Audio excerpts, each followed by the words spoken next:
भारतीय उद्योग जगत की महान हस्ती रतन टाटा ने 86 साल की उम्र में 9 अक्टूबर 2024 को इस दुनिया को अलविदा कह दिया। वो अपने पीछे एक बड़ी विरासत छोड़ गए हैं। टाटा परिवार का देश के विकास में बड़ा योगदान है और रतन टाटा ने भी अपने फैसलों से अपने परिवार की इस महान विरासत को कायम रखा। एज रिलेटेड परेशानियों की वजह से उन्हें मुंबई के ब्रीच कैंडी अस्पताल में भर्ती कराया गया था, जहां उन्होंने अंतिम सांस ली।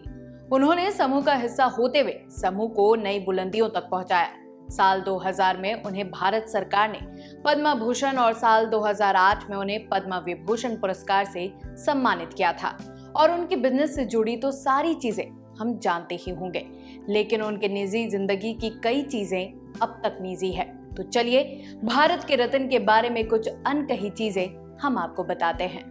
रतन टाटा का जन्म 28 दिसंबर 1937 को ब्रिटिश राज के दौरान मुंबई में एक पारसी फैमिली में हुआ था। वो नवल टाटा के बेटे थे, जिनका जन्म सूरत में हुआ था और बाद में उन्हें टाटा परिवार और सुनी टाटा यानी कि टाटा समूह के संस्थापक जमशेदजी टाटा की भतीजी ने गोद ले लिया था। टाटा's biological grandfather हरमुसजी Tata was a member of the Tata family by blood। 1948 में जब टाटा 10 साल के थे तब उनके माता पिता अलग हो गए और बाद में उनकी दादी और रतन जी टाटा की विधवा नवाज बाई टाटा ने उनको गोद ले लिया। नवल टाटा की अपनी सौतेली माँ सिमोन टाटा ने दूसरी शादी की।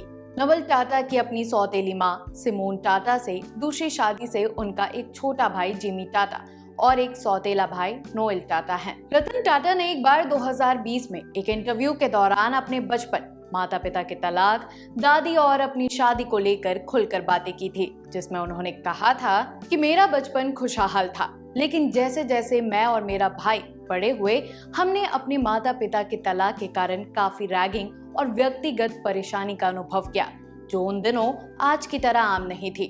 रतन टाटा ने यह ह्यूमन ऑफ बॉम्बे के साथ 2020 के साक्षात्कार में साझा किया था। साथ ही उन्होंने बताया कि कैसे उनकी दादी नवाज बाई टाटा ने उनके जीवन में महत्वपूर्ण भूमिका निभाई है। इसको लेकर उन्होंने कहा था कि मेरी दादी ने हमें हर तरह से बड़ा किया।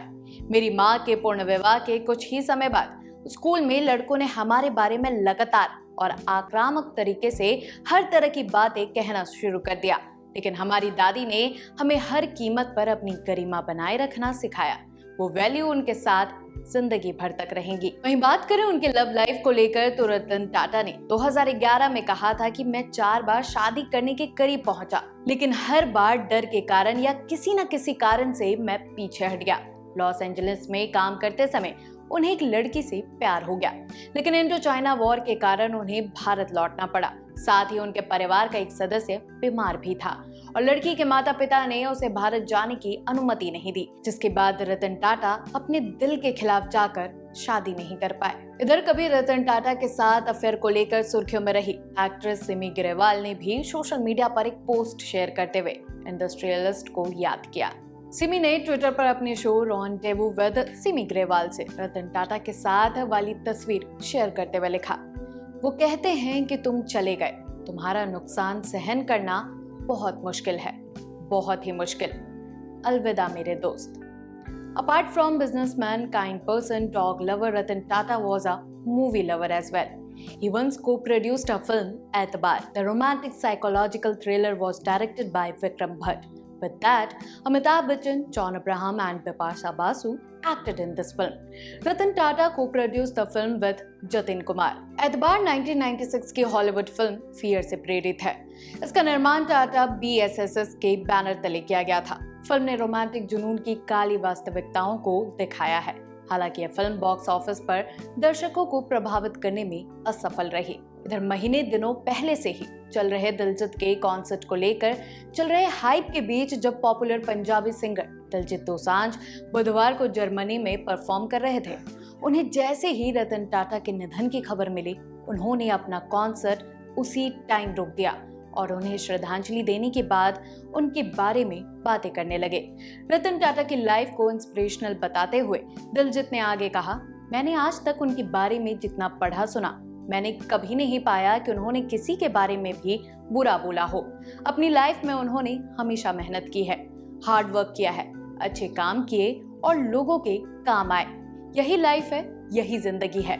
आज अगर हम उनकी लाइफ से कुछ सीख सकते हैं तो यही सीख सकते हैं कि मेहनत करनी है, अच्छा सोचना है, किसी के काम आना है और अपनी जिंदगी बेदाग तरीके से जीकर यहाँ से चले जाना है।